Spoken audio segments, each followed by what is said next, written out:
আসসালামু আলাইকুম বন্ধুরা, বিশ্ববিদ্যালয় ভর্তি প্রস্তুতির একটি গুরুত্বপূর্ণ আপডেট ভিডিওতে তোমাদের সবাইকে স্বাগত জানাচ্ছি। বন্ধুরা, তোমরা অধীর আগ্রহে 7 কলেজের দ্বিতীয় মেরিট লিস্টের জন্য অপেক্ষা করছো। তোমরা অনেকেই আমাকে প্রশ্ন করেছিলে, ভাইয়া 7 কলেজের ফার্স্ট মেরিটের কার্যক্রম তো প্রায় শেষ পর্যায়ে, সেকেন্ড মেরিটের কার্যক্রম কবে নাগাদ শুরু হতে পারে? পাশাপাশি অনেকেই প্রশ্ন করেছিলে, ভাইয়া মাইগ্রেশনটা কিভাবে হবে, যারা প্রথমবারের মতো সেকেন্ড মেরিটে চান্স পাবে তারাই বা কী করবে, কাগজপত্র কবে আমরা জমা দিব, এই বিষয় নিয়ে নানা প্রশ্ন করেছো। আজকের ভিডিওতে এই নিয়ে খুঁটিনাটি আলোচনা করব, অনেক তথ্য দিব এবং সেকেন্ড মেরিট বা থার্ড মেরিটে কাদের সম্ভাবনা রয়েছে তা নিয়েও তথ্য দিব। তাই ভিডিওটি শুরু থেকে শেষ পর্যন্ত দেখা তোমার জন্য অনেক বেশি ইম্পর্টেন্ট। বন্ধুরা, প্রথমেই মেরিট লিস্ট কবে প্রকাশিত হবে এই বিষয়টি নিয়ে আলোচনা করি। বন্ধুরা, সর্বশেষ যে আপডেটটি তোমাদের সাথে শেয়ার করেছিলাম এবং 7 কলেজের যে ওয়েবসাইট রয়েছে সেখানেও একই তথ্য দেওয়া রয়েছে, সেটি হচ্ছে যে 23 আগস্টের পরিবর্তে 31 আগস্ট পর্যন্ত যারা ফার্স্ট মেরিটে চান্স পেয়েছে তাদের নিশ্চয়নের সময়কে বৃদ্ধি করা হয়েছে। কারণ হিসাবে বেশ কিছু তথ্য দেওয়া রয়েছে। এর মধ্যে সবচেয়ে বড় কারণ হচ্ছে বন্যা পরিস্থিতি। বাংলাদেশের বিভিন্ন জায়গায় বন্যা পরিস্থিতির অবনতি ঘটায় এবং শিক্ষার্থীরা এই সময়টুকুর মধ্যে নিশ্চয়ন করতে পারবে না। তাই কর্তৃপক্ষ 31 আগস্ট পর্যন্ত কিন্তু সময় দিয়েছে নিশ্চয়ন করার জন্য। তার মানে আগামী 31 তারিখ পর্যন্ত কিন্তু সময় রয়েছে।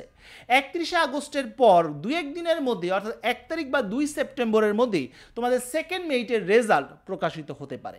এ ব্যাপারে যখনই আমি আপডেট পাবো এবং যখনই রেজাল্ট প্রকাশিত হবে ইনশাল্লাহ আমি তোমাদেরকে জানিয়ে দিব। এর পাশাপাশি একটি প্রশ্ন এসে দাঁড়ায় যে ভাইয়া যারা ফার্স্ট মেরিটে চান্স পেয়েছে, অর্থাৎ এই যে মেরিট লিস্টের কার্যক্রমটি চলছে, এই মেরিটের কার্যক্রমে যারা চান্স পেয়েছে তাদের পেপারস কবে জমা দিতে হবে? বন্ধুরা, এখনই পেপার জমা দিতে হবে না। তুমি ফার্স্ট মেরিট হোক, সেকেন্ড, থার্ড, ফোর্থ বা ফিফথ মেরিট হোক, এই মুহূর্তে তোমাদের কোনো পেপার জমা দিতে হবে না। ফাইনাল যখন ভর্তি হবে, অর্থাৎ ফিফথ মেরিটে ফাইনাল যখন ভর্তি হবে তখন বিভিন্ন কলেজ বিভিন্ন টাইম দিবে, সেই টাইমের মধ্যে গিয়ে তোমাদের মেইন কাগজপত্র জমা দিতে হবে।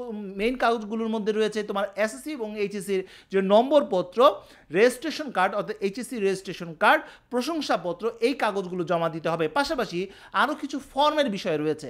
ফার্স্ট মেরিটে তুমি যে চান্স পেয়েছিলে, এখন যে তুমি 3000 টাকা পেমেন্ট করছো সেটা স্লিপ প্রয়োজন হবে। ফাইনাল যখন তুমি একটি সাবজেক্ট পাবে তখন আরও 3000 টাকা বা 4000 টাকা তোমাকে দিতে হবে, সেটার যে স্লিপ, অর্থাৎ এই দুটি স্লিপ, আরও বেশ কিছু কাগজপত্র প্রয়োজন হবে। এই নিয়ে ইনশাল্লাহ আগামীতে ভিডিও থাকবে, ডিটেলস কথাবার্তা বলবো। তাই এই নিয়ে অর্থাৎ কাগজপত্র নিয়ে টেনশন করার কিছু নেই। অনেকেই প্রশ্ন করেছিলে, ভাইয়া সেকেন্ড মেরিটে যারা প্রথমবারের মতো চান্স পাবে, অর্থাৎ ফার্স্ট মেরিটে চান্স পাই নাই কিন্তু সেকেন্ড মেরিটে চান্স পেয়েছে, তাদের করণীয় কি? তারা চান্স পাওয়ার সাথে সাথে যদি কোনো একটি সাবজেক্ট কলেজ পায় সেক্ষেত্রে তাকে অবশ্যই নিশ্চয়ন করতে হবে। নিশ্চয়ন করার জন্য লাগবে 3000 টাকা। এখন প্রশ্ন আসতে পারে, ভাইয়া যদি আমার কলেজটা সাবজেক্টটা পছন্দ না হয় তাহলে করণীয় কি? সেক্ষেত্রেও তোমাকে 3000 টাকা দিতে হবে যদি এই প্রক্রিয়ার সাথে তুমি যুক্ত থাকতে চাও। আর যদি 7 কলেজে ভর্তি হতে না চাও তাহলে চান্স পাওয়ার পর টাকা পয়সা দেওয়ার দরকার নাই, তাহলে তুমি এই প্রক্রিয়ার সাথে আর যুক্ত থাকবে না। অল্টারনেটিভ তোমাকে চিন্তা করতে হবে। কিন্তু এই প্রক্রিয়ার সাথে যুক্ত থাকার জন্য তুমি যখনই চান্স পাও প্রথমবারের মতো, সেটা সেকেন্ড মেরিটে হোক, থার্ড মেরিট বা ফোর্থ মেরিট হোক বা ফিফথ মেরিটে হোক, তখনই তোমাকে নিশ্চয়ন করতে হবে। আর যখনই তুমি নিশ্চয়ন করবে তখনই মাইগ্রেশনের ব্যাপারটি আসবে। যারা ফার্স্ট মেরিটে চান্স পেয়েছে তারা কিন্তু 3000 টাকা দেওয়ার মাধ্যমে তারা দুটি অপশন পেয়েছে। একটি হচ্ছে তারা মাইগ্রেশন অন রাখতে চায় নাকি অফ রাখতে চায়। এটা নিয়ে গত ভিডিওগুলোতে আলোচনা করেছি। যখন তুমি সেকেন্ড মেরিটে চান্স পাবে তখনও কিন্তু তোমার কাছে অপশন থাকবে দুটি, অর্থাৎ তুমি চাইলে যে সাবজেক্ট পেয়েছো সেই সাবজেক্টে তুমি ফিক্সড করে রাখতে পারো, অর্থাৎ মাইগ্রেশন অফ করে।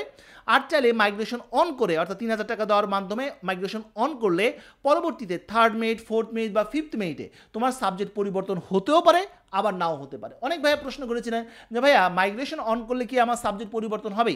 এমন কোনো গ্যারান্টি নেই, হতেও পারে আবার নাও হতে পারে। অনেক শিক্ষার্থীর হয়, আবার অনেক শিক্ষার্থীর হয় না। অনেকেই প্রশ্ন করেছিলেন, ভাইয়া সেকেন্ড মেরিট বা থার্ড মেরিটে চান্স পাওয়ার পসিবিলিটি কেমন? বন্ধুরা, অনেক ভালো পসিবিলিটি রয়েছে। কারণ ফার্স্ট মেরিটে কিন্তু অনেক শিক্ষার্থীরা আবেদন করেছিল যারা ঢাবি, রাবি, চবি বা জিএসটি বিভিন্ন বিশ্ববিদ্যালয়ে তারা আবেদন করেছে। পাশাপাশি তারা কিন্তু জাতীয় বিশ্ববিদ্যালয়ে আবেদন করেছিল এবং এই শিক্ষার্থীদের মধ্যে অনেক শিক্ষার্থী কিন্তু 7 কলেজেও তারা আবেদন করেছিল আসনকে সুনিশ্চিত রাখার জন্য, ইয়ারটা যাতে লস না হয় তার জন্য। এর মধ্যে যে সকল শিক্ষার্থী ইতিমধ্যে ভর্তি হয়ে গেছে জিএসটিতে বা ঢাবি, রাবি, চবিতে বা অন্য কোনো বিশ্ববিদ্যালয়, তারা কিন্তু সেই সাবজেক্ট রেখে 7 কলেজে আসবে না। তাই এই আসনগুলো কিন্তু ফাঁকা থাকবে। পাশাপাশি আরেকটি তথ্য এর আগের ভিডিওতেও তোমাদের সাথে শেয়ার করেছিলাম, সেটি হচ্ছে অনেক শিক্ষার্থী কিন্তু জাতীয় বিশ্ববিদ্যালয় ইতিমধ্যেই ভর্তি হয়ে গেছে এবং জাতীয় বিশ্ববিদ্যালয়ে যে সাবজেক্টগুলো অফার করে সাধারণ অনার্সে একই ধরনের সাবজেক্ট কিন্তু 7 কলেজেও রয়েছে। তাই অনেকেই কিন্তু নিজ এলাকা থাকার কারণে বা নিজ এরিয়ার কলেজ হওয়ার কারণে, পছন্দের সাবজেক্ট হওয়ার কারণে অনেকেই কিন্তু তারা 7 কলেজে আসবে না, কারণ 7 কলেজের কলেজগুলো কিন্তু ঢাকায় অবস্থিত। তাই অনেকেই এই হ্যাসেলটা নিতে চায় না, তাই অনেকে চান্স পাওয়ার পরও কিন্তু নিশ্চয়ন করেনি ফার্স্ট মেরিটে। তাই সেকেন্ড মেরিটে কিন্তু অনেক আসন ফাঁকা থাকবে। মূলত সেকেন্ড মেরিট থেকেই তোমরা বুঝতে পারবে যে কারা আসলেই চান্স পাচ্ছে বা চান্স পাচ্ছে না, কতটুকু আসন ফাঁকা রয়েছে, কত মেরিট পর্যন্ত চান্স হবে, এই বিষয়গুলো সেকেন্ড মেরিট থেকে আসবে। অনেকে একটি প্রশ্ন করেছিল, ভাইয়া সেকেন্ড মেরিটে কত মেরিট পজিশনে চান্স পাওয়ার একটি পসিবিলিটি রয়েছে। যেটা কারণ বললাম বন্ধুরা, যে ইতিমধ্যে ফার্স্ট মেরিটে অনেকেই রয়েছে যারা অন্য অন্য বিশ্ববিদ্যালয়ে ভর্তি হয়ে গেছে, তারা কিন্তু এইবার ফার্স্ট মেরিটেও চান্স পেয়েছে, কিন্তু ভর্তি হবে না বা নিশ্চয়ন করবে না সেটা ভিন্ন বিষয়, কিন্তু তাদের রেজাল্ট কিন্তু প্রকাশিত হয়েছে। তাই এটা এখন এই মুহূর্তে বলা খুবই কঠিন যে সেকেন্ড মেরিটে কত পজিশন পর্যন্ত আসবে। তবে তোমাদের একটি মার্কসের কথা বলি, 50 থেকে 55 মার্কস যারা পেয়েছে 100 নম্বরের মধ্যে, অর্থাৎ জিপিএ ছাড়া, তাদের কিন্তু অবশ্যই কোনো না কোনো মেরিটে চান্স পাওয়ার পসিবিলিটি রয়েছে। শুধু তাই না, যারা 45 প্লাস মার্কসও পেয়েছে তাদেরও কিন্তু পসিবিলিটি রয়েছে। তবে বন্ধুরা এই দুই ক্ষেত্রেই তোমার জিপিএ ভালো থাকতে হবে, অর্থাৎ এসএসসি এবং এইচএসসির যে মার্কস রয়েছে 20 নাম্বার, এই 20 নাম্বারের মধ্যে তোমার ভালো মার্কস থাকতে হবে, তাহলে তোমার পসিবিলিটি অনেকাংশে বেড়ে যাবে। আশা করি এতটুকু ক্লিয়ার। তার মানে আজকে কিন্তু আমরা বেশ কিছু তথ্য জানতে পারলাম, কবে সেকেন্ড মেরিট প্রকাশিত হতে পারে এই বিষয়টি জানলাম, পাশাপাশি মাইগ্রেশনের তথ্য দিলাম, পাশাপাশি যে সেকেন্ড মেরিটে কত মার্কসের একটি পসিবিলিটি রয়েছে সেই তথ্য জানিয়ে দিলাম। আশা করি তথ্যগুলো তোমাদের কাজে আসবে। তো বন্ধুরা আজ এই পর্যন্তই, সবাই ভালো থাকো, সুস্থ থাকো, দেখা হবে আগামী কোনো ভিডিওতে। সে পর্যন্ত আল্লাহ হাফেজ।